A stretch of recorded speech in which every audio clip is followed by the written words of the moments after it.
La oración por César también, hermanos, que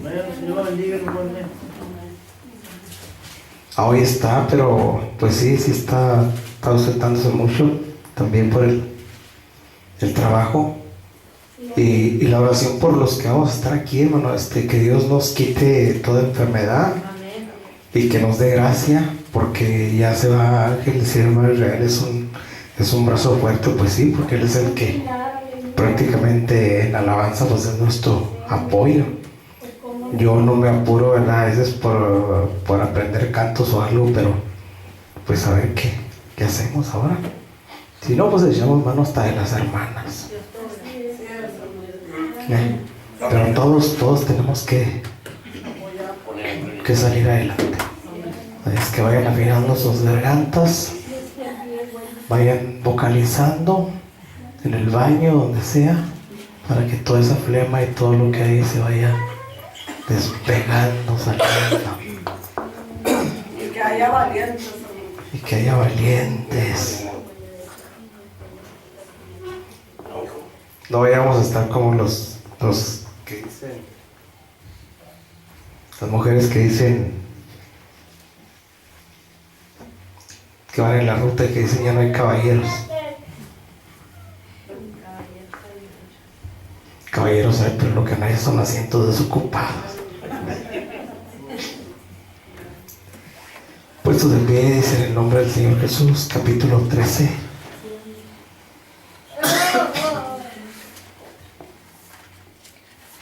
De Mateo.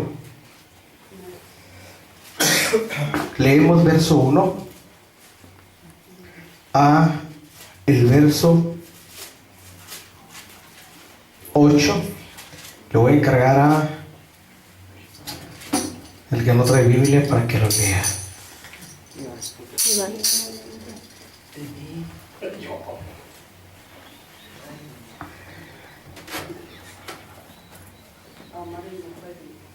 Aquel día salió Jesús de la casa y se sentó junto al mar. Amén.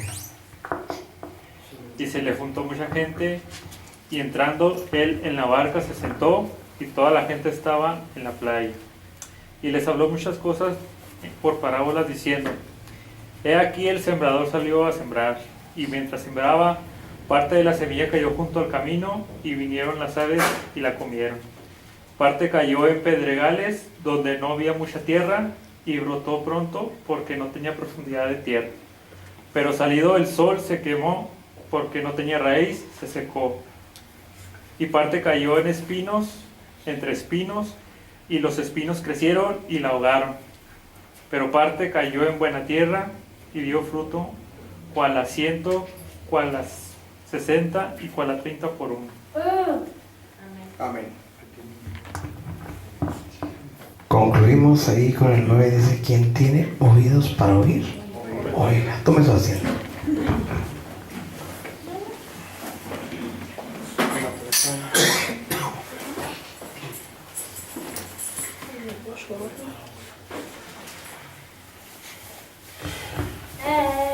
Es el Señor Jesús hablando a las gentes, dice el verso 1.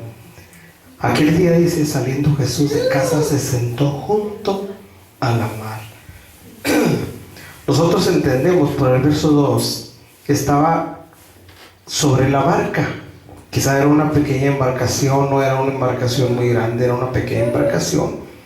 Dice, y se llegaron a él muchas gentes, y entrándose él en el barco se sentó, y toda la gente estaba a la ribera. Era un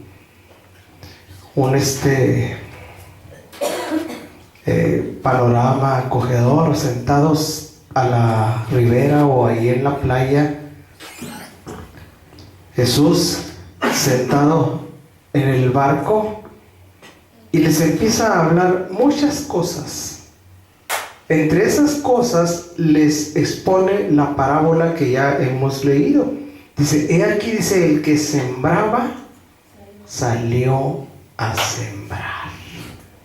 Aquí está dando la descripción de un hombre agricultor, un hombre que lleva una alforja con semilla. Esa semilla, dice, he aquí el que sembraba salió a sembrar, y sembrando, parte de la simiente cayó junto al camino. ¿Sí sabe usted cómo siembran? ¿Cómo se sembraba en aquellos años? ¿Cómo se sembraba? A ver, los que saben de...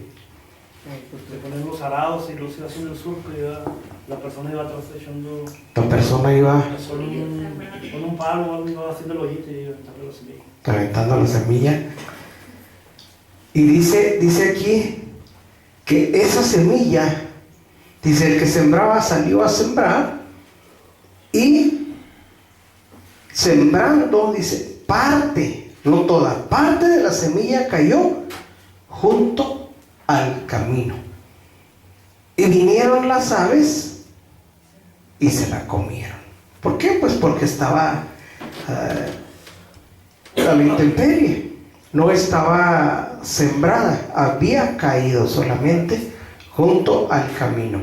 Verso 5, y parte cayó en pedregales donde no tenía mucha tierra, y nació luego porque no tenía profundidad de tierra, mas saliendo el sol, dice, se quemó y secóse, causa, no tenía raíz. Sigue diciendo, parte cayó en espinas y las espinas crecieron y la ahogaron, y parte cayó en buena tierra y dio fruto, cual a 100, cual a 60, cual a 30, y luego concluye diciendo, quien tiene oídos para oír, oiga. Yo le voy a hacer varias preguntas. ¿Cuántas clases de terreno tenemos aquí? 4 clases de terreno. La primera es junto al camino, cuando se siembra la semilla y cae solamente.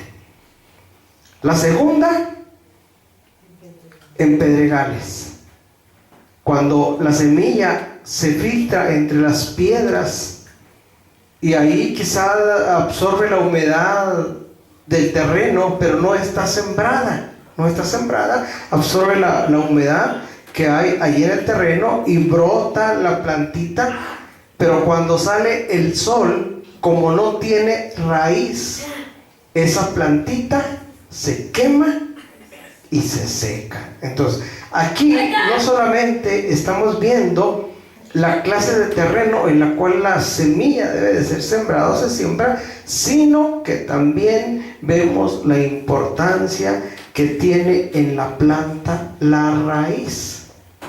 ¿Sí? Sigue diciendo, parte, verso 5, cayó en pedregales donde no tenía mucha tierra, dice, y nació luego porque no tenía profundidad de tierra, mas saliendo el sol se quemó y secóse porque no tenía raíz. Parte 7, parte cayó en espinas, dice, y las espinas crecieron y la ahogaron.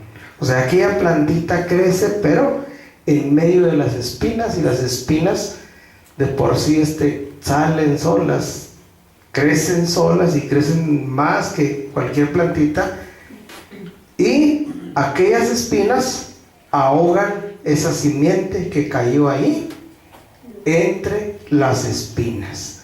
Sigue diciendo, y parte, verso 8, cayó en buena tierra y dio fruto, cual a 100, cual a 60 y cual a 30. Quien tiene oídos para oír, oiga. Sigue diciendo, entonces llegándose los discípulos le dijeron, ¿por qué les hablas por parábolas?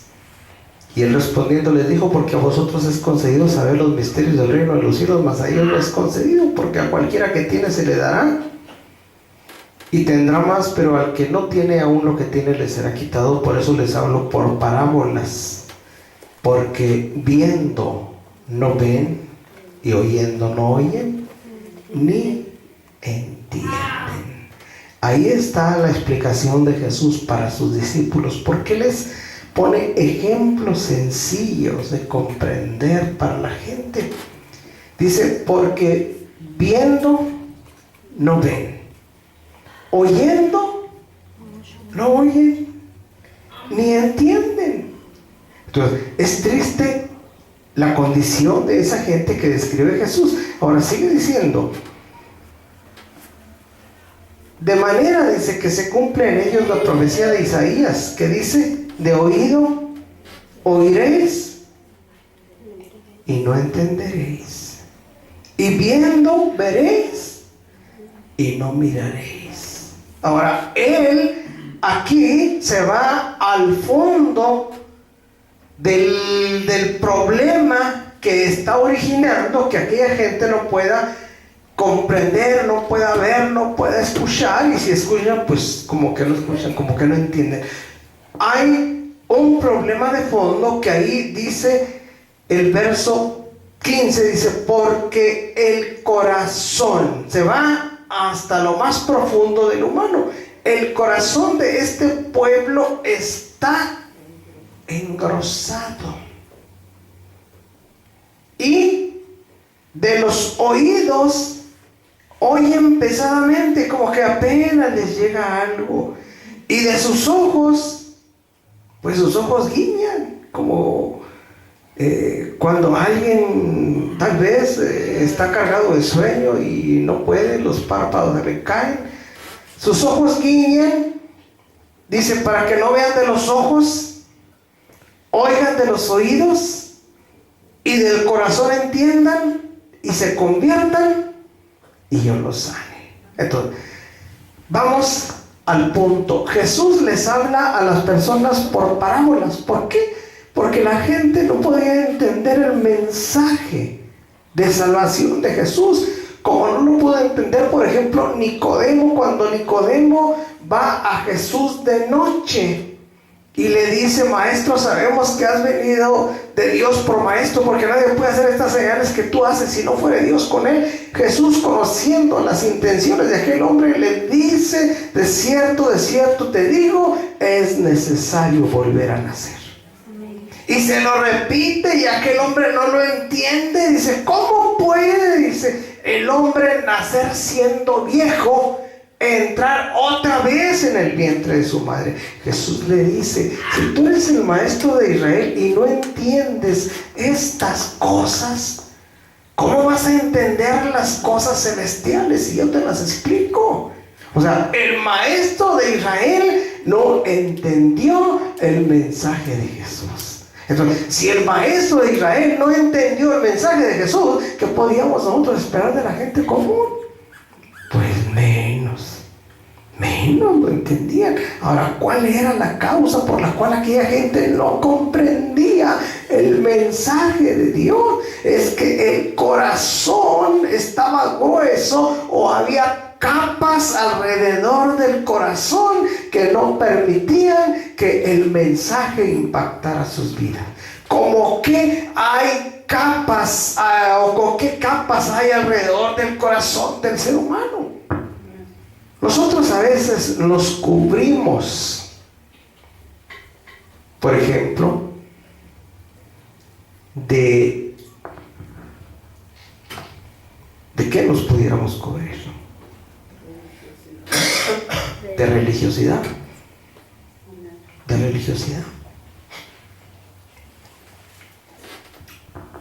Nos abotonamos hasta arriba,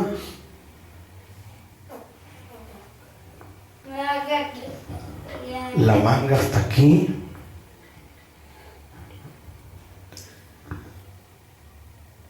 fajados, pantalón, camisa, y jamás, algunos pues jamás se les verá o se les ha visto en camiseta o en shorts, aunque las cosas cambian y ahorita el mundo ya está más loco que... Y eso es una apariencia solamente. Así se cubrían los fariseos y los escribas.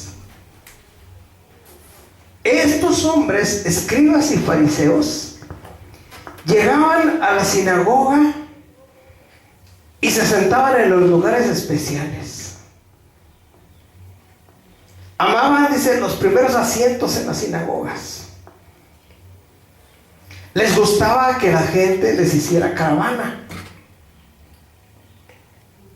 Se ponían a orar en las encrucijadas de las calles para ser vistos de los hombres. O sea, tenían muchas cosas que en sí solamente eran una apariencia. Pero Jesús en una ocasión les dice, hipócritas, dice, bien profetizó de vosotros Isaías diciendo, este pueblo de labios me honra, dice, pero su corazón está lejos de mí. Entonces ellos se cubrían de toda esa clase de religiosidad. Los fariseos y los escribas no se juntaban con la gente común. La gente común era conocida como publicanos, como pecadores. Ellos no tenían roce con los publicanos ni con los pecadores. Ellos eran de otro nivel. O sea, siempre han existido los niveles sociales. Como ahorita en Juárez está la clase pobre y la muy pobre, y la media, y la media media, y luego están los de la high. ¿Nosotros de cuáles somos?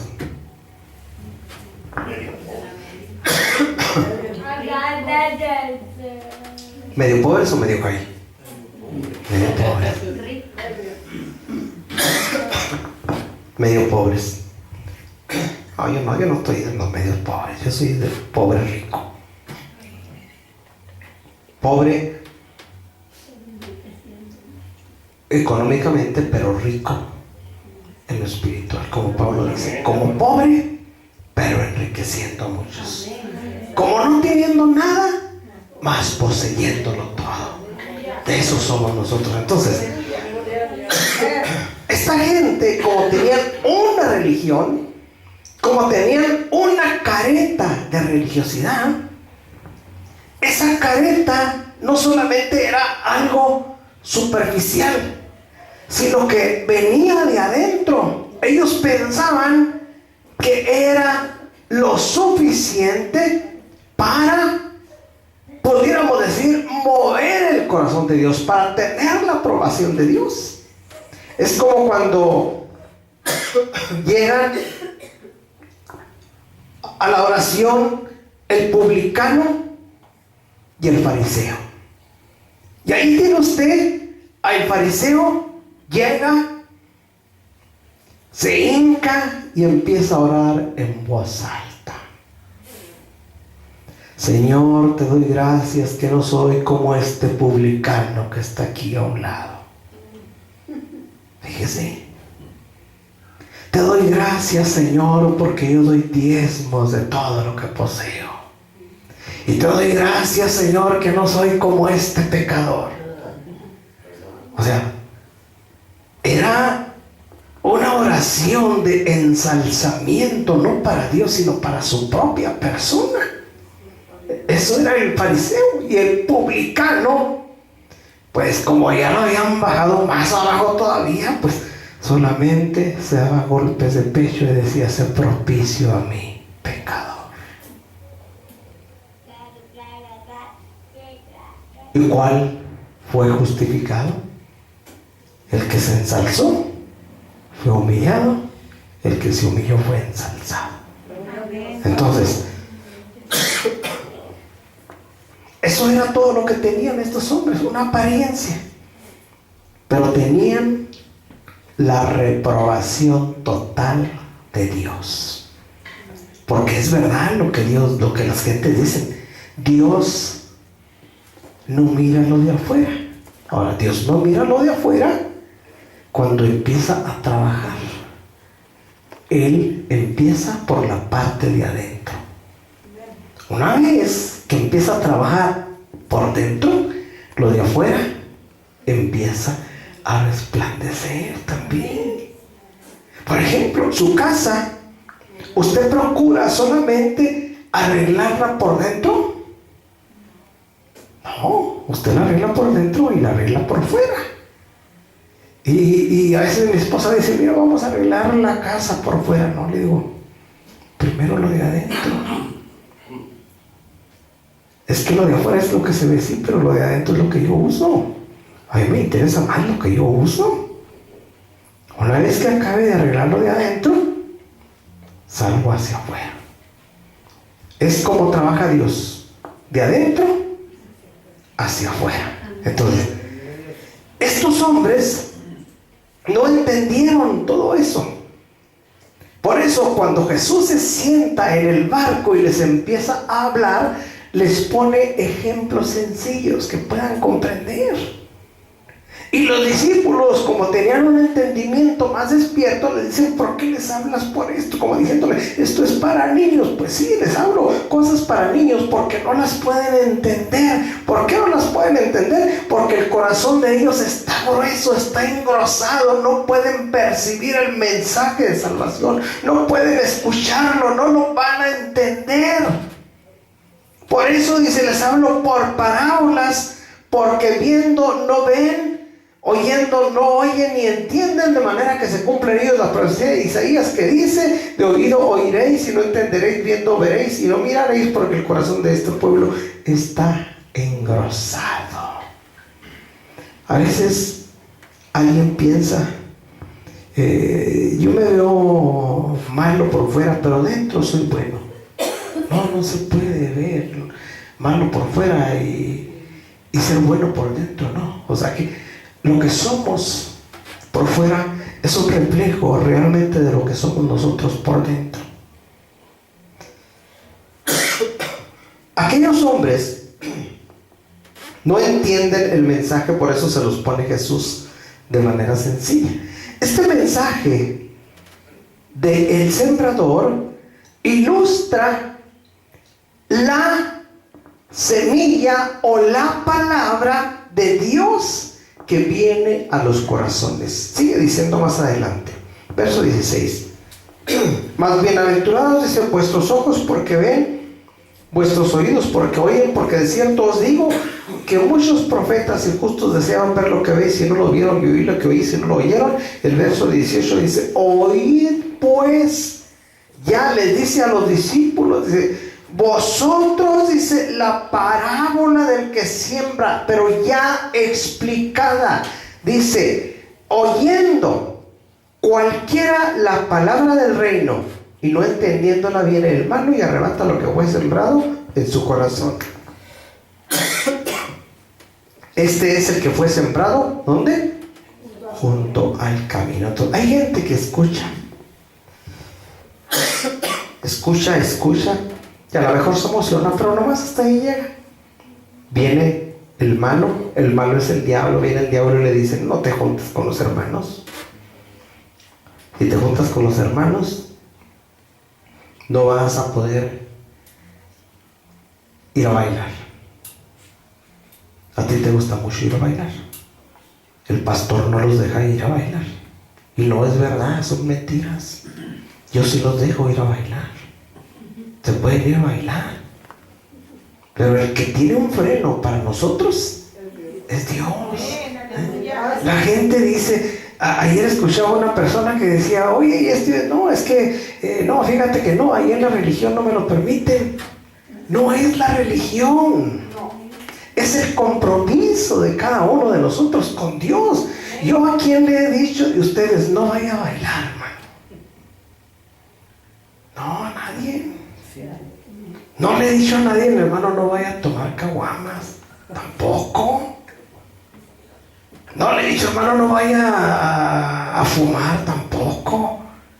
Porque cada persona que está sirviendo a Dios debe de saber de antemano que todas esas cosas que son nocivas para su mismo organismo, a Dios le desagradan. Entonces,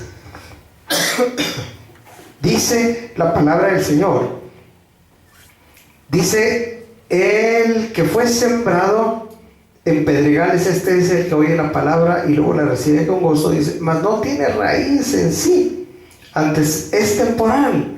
Dice que venida la aflicción o la persecución por la palabra, dice, luego se ofende. Y se ofende y se va. Luego, pero es que le gustó mucho. Pues sí, le gustó mucho, pero tiene muchas ataduras, tiene muchas cosas que no quiere dejar y mejor se va.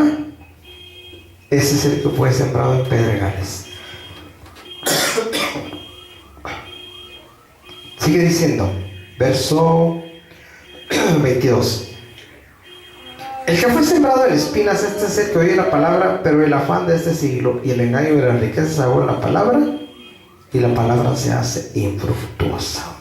Verso 22. La semilla que cae entre espinas.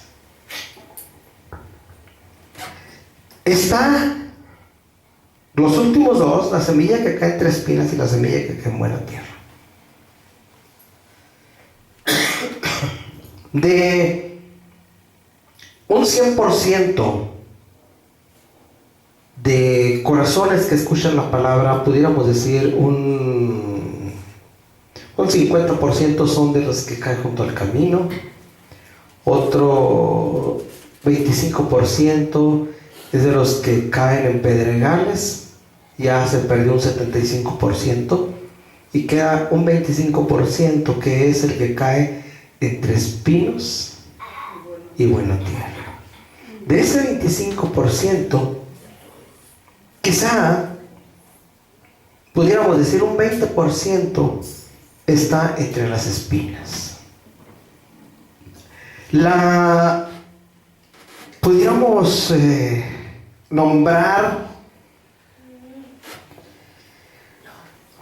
la apostasía, la incredulidad, factores negativos que influyen para que la gente no venga al Señor, son propiciados en un tanto por ciento por los cristianos. Hay muchos cristianos que han probado, como dice el escritor de los Hebreos, la buena palabra de Dios y las virtudes del siglo venidero, pero han recaído. Esa gente que ha recaído, en lugar de ser un apoyo para la obra de Dios, son piedras de tropiezo para la obra de Dios. Otro porcentaje, que es el de buena tierra, pudiéramos decir, son gente que permanecen, son gente que han venido, son gente que están permaneciendo, pero es muy poca la gente que está en ese terreno bueno o en esa buena tierra. Antes de seguir con la buena tierra, vamos a concluir con el asunto de las espinas. Las espinas, dice el verso 22, el que fue sembrado en espinas, este es el que oye la palabra. ¿La oye o no la oye? Sí la oye. Pero el afán de este siglo, el afán y el engaño de las riquezas. Aquí no podemos hablar entre nosotros de riquezas, porque somos gente pobre. ¿De acuerdo? Yo no creo que alguno de ustedes esté engañado por el afán de hacerse rico. ¿Sí? ¿Quién se quiere hacer rico? Pues ni pensarlo, ¿para qué? Pero sí hay gente que dentro del camino se quiere hacer rico. Usted los puede ver ahí en los estanquillos de los billetes de lotería comprando su pedacito. Sí, porque yo los he visto, y por eso le digo, o sea, lo que yo le digo es lo que yo he visto. Ahí se ven, están afanados. Como quiera, ¿verdad? Le pegan al gordo. Ahora que ya cayó 2 veces, a lo mejor la tercera es la vencida. Y le pegan. Bueno, entonces, nos olvidamos del engaño de las riquezas. Pero, dice, el que fue sembrado en espinas, dice, es el que oye la palabra, dice, pero el afán de este siglo, el afán de este mundo. ¿Cuál es el afán de este mundo que nos está impidiendo que esa semilla crezca y dé fruto a su tiempo? El afán de este mundo. A ver, hermano, piensa.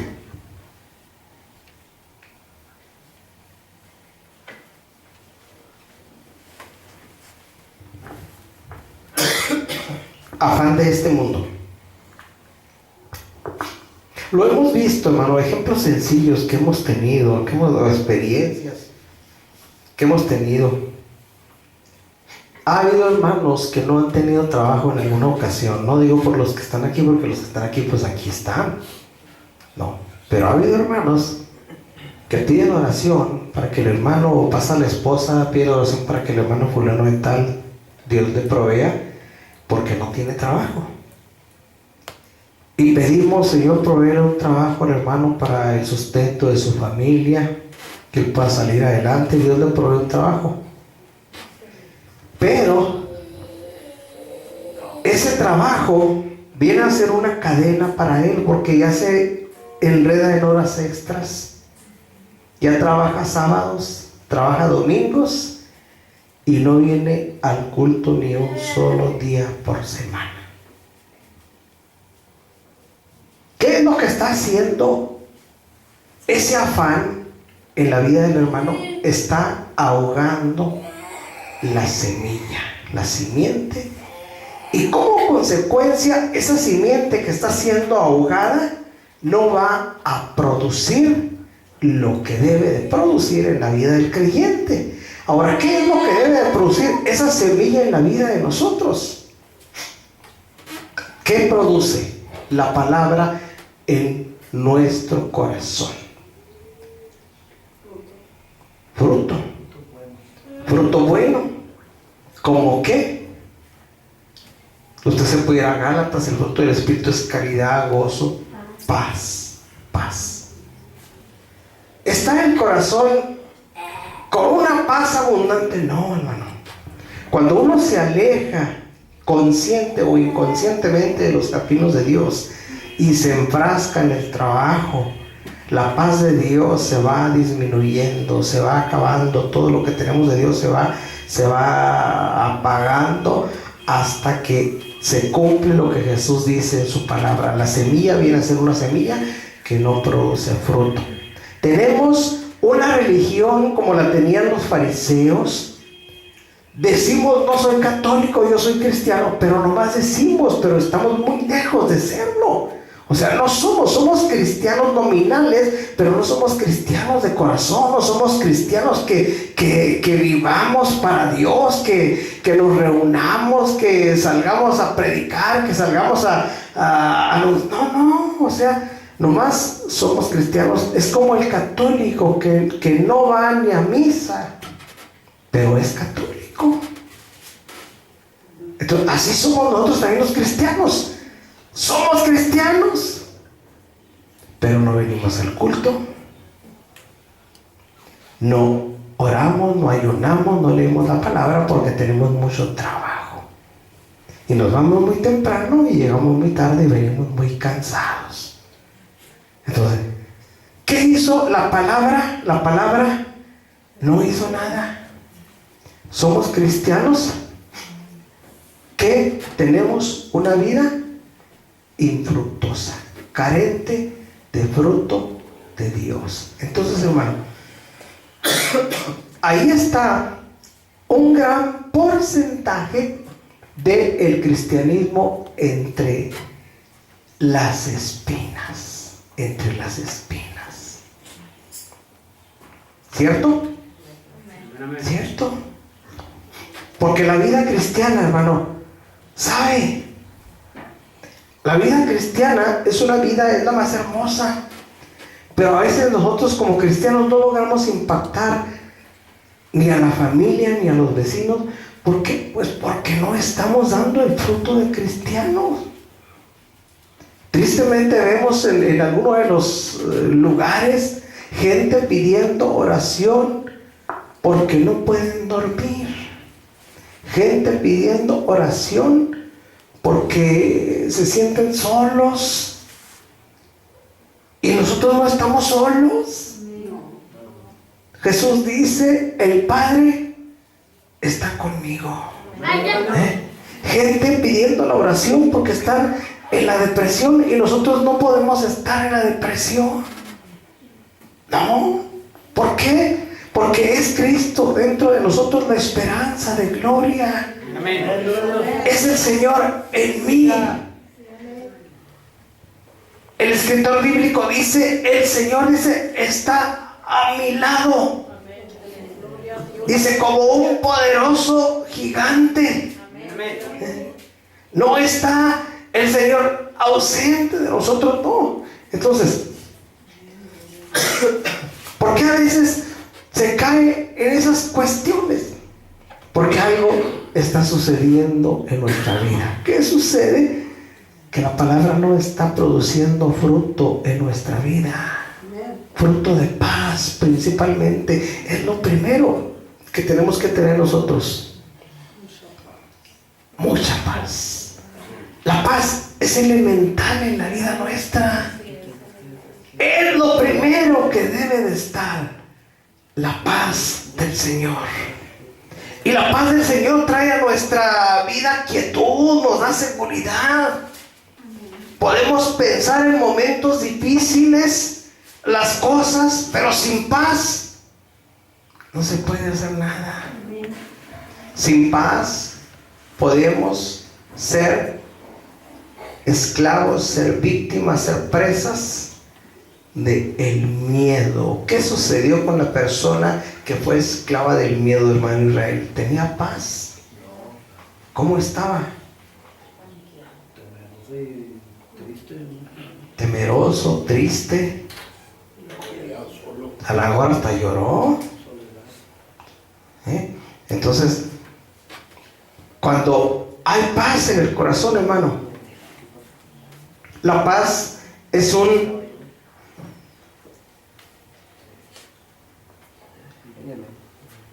¿cómo le diré? La paz es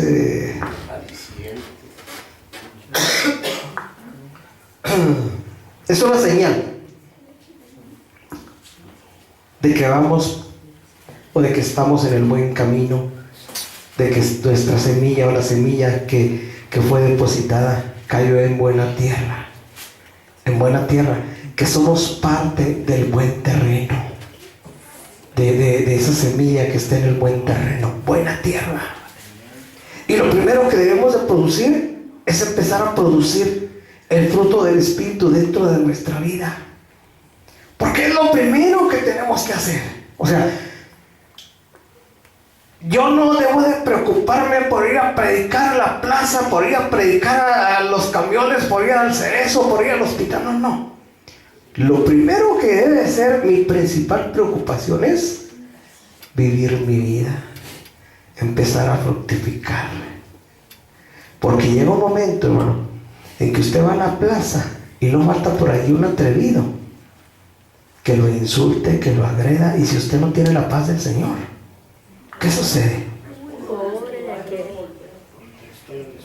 Pues contesta la agresión y lo se enfrasca ahí a golpes el hermano Israel y aquel loco que se le atravesó, y luego dicen, mira, los mismos hermanos lo van a señalar, mira el hermano Israel, se está aventando un tiro el hermano.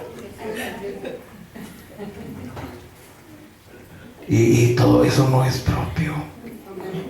Entonces, aún para salir a anunciarle a la gente, tiene que tener paz. Cuando yo veía al Señor, hermano, yo no sabía nada de la palabra.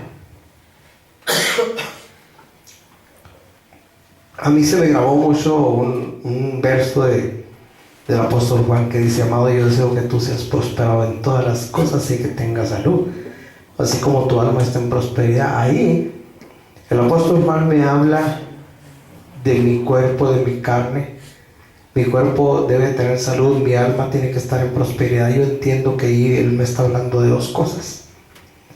Tuve pudiéramos decir, una plática con un amigo, y el amigo tenía un hermano que era testigo de Russell, y yo le estaba hablando a este hombre, y este hombre dice: no, dice, a mí me convences fácil, dice, vamos con mi hermano.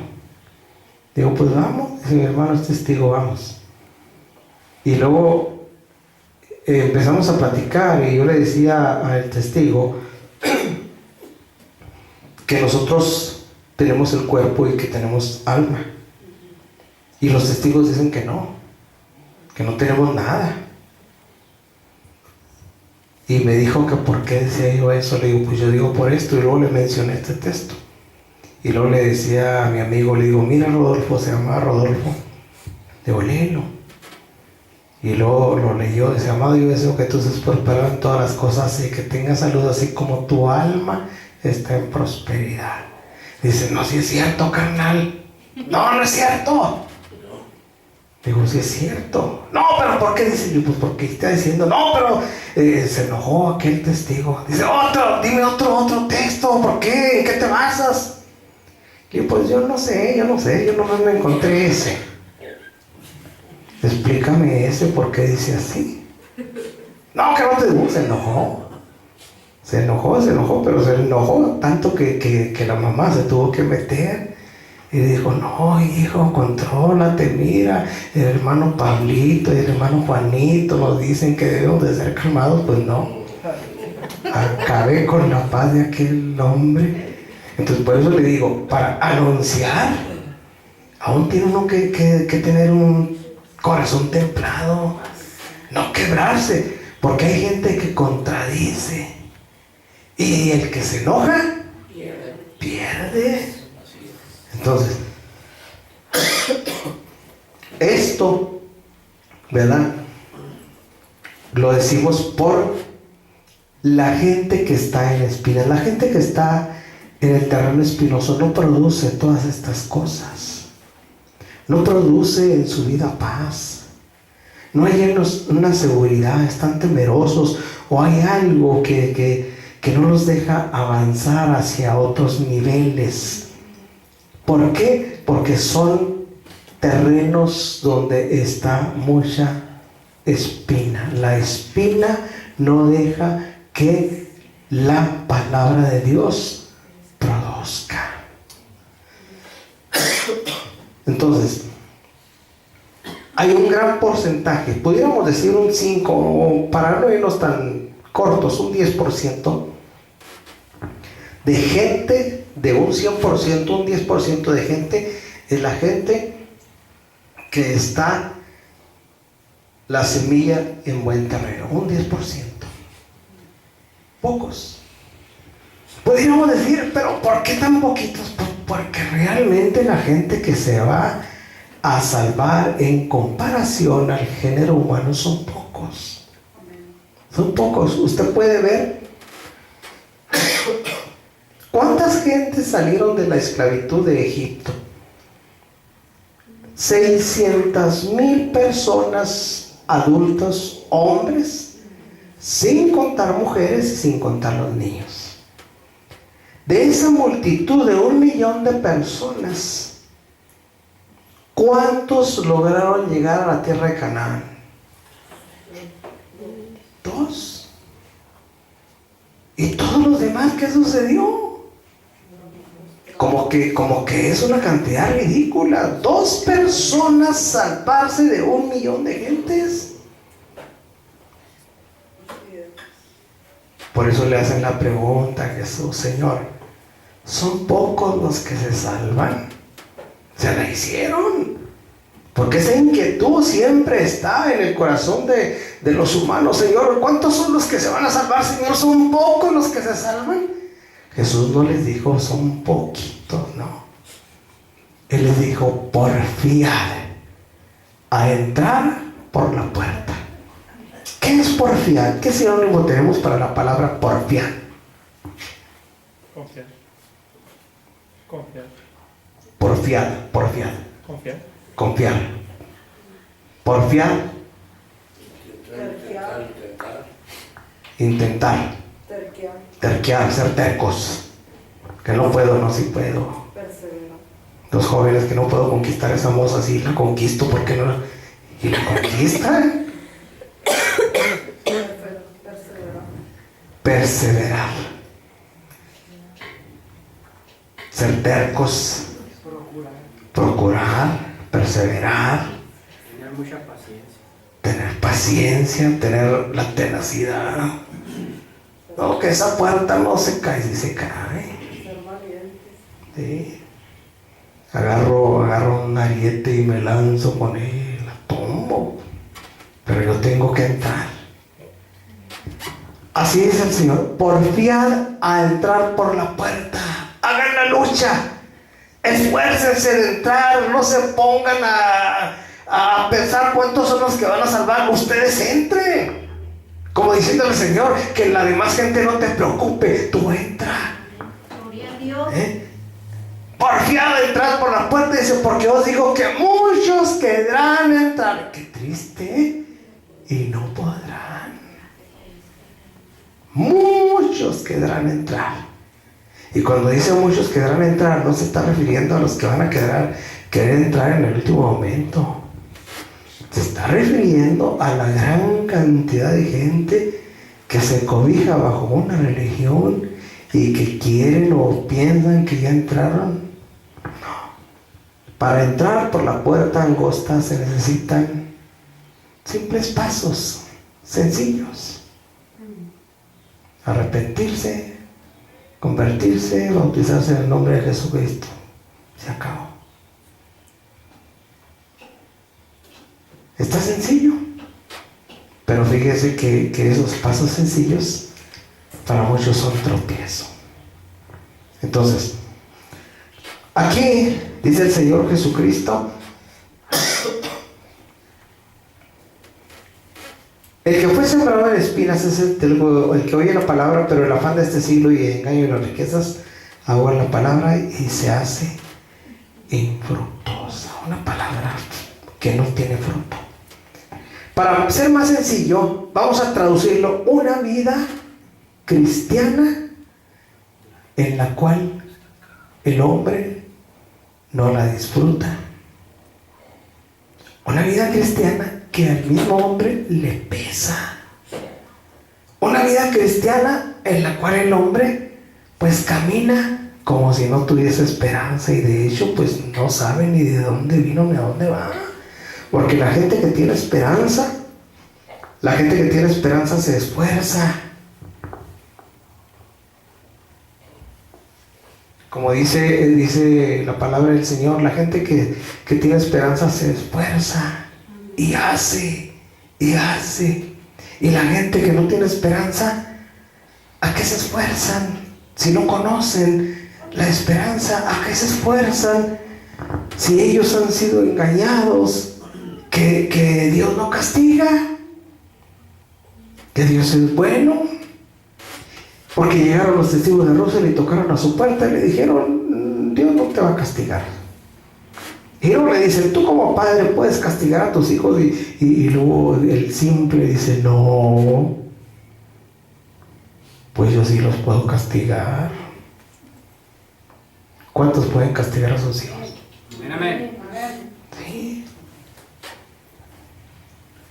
Bienaventurado, dice el escritor bíblico, el que madruga a corregir a sus hijos.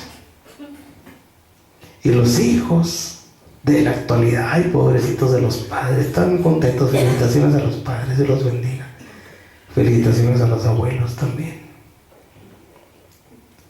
Pero los hijos de ahorita, los que están naciendo ahorita, van a ser tremendos. Si no tienen cuidado, Dios los ampare. ¿Sí? Recuerda de Damaris cómo era. Y Damaris hace una década. Pues ahora una década más. Van a andar tirando patadas voladoras de... Entonces sí. Y ese Ángel, yo por eso no me caso, porque está pensando así. Yo por eso no le entro. Yo por eso me voy.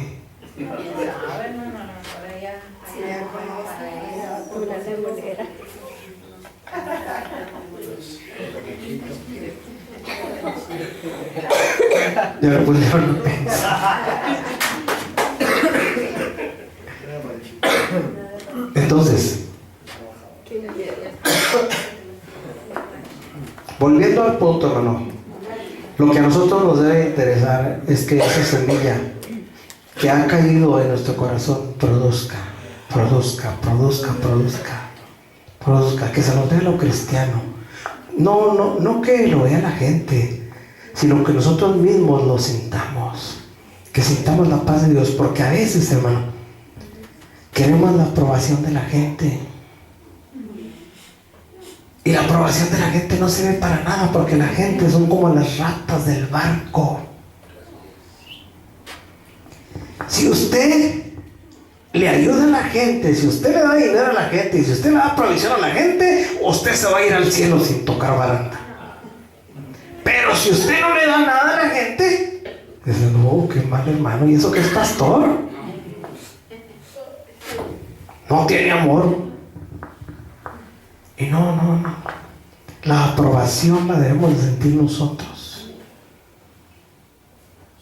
Porque si yo le digo a mi esposa, ¿cómo ves? Estoy aprobado. Ella si está contenta va a decir, no, sí, eres muy bien hermano. Pero si la agarro enojada, no me va a aprobar, me va a reprobar. Entonces es mejor sentir yo la aprobación, yo, que Dios me haga sentir a través de su palabra que estoy bien. Y si yo siento la paz de Él, es suficiente. Yo siempre le he dicho a la gente, a nosotros no nos debe de interesar la aprobación de la gente. Por ejemplo, Jesús. ¿Qué mal hizo Jesús? Estando sobre la tierra, ¿qué mal hizo Jesús? Les dio de comer a la gente, alimentó 3,000, alimentó 5,000 y luego lo buscaban para hacerlo rey. ¿Por qué cree que lo buscaban para hacerlo rey? Porque les iba a dar de comer sin trabajar. Y cuando no les dio de comer, se volvieron en contra de Él.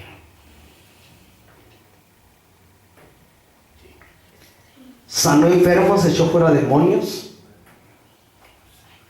hizo muchos milagros, muchas sanidades.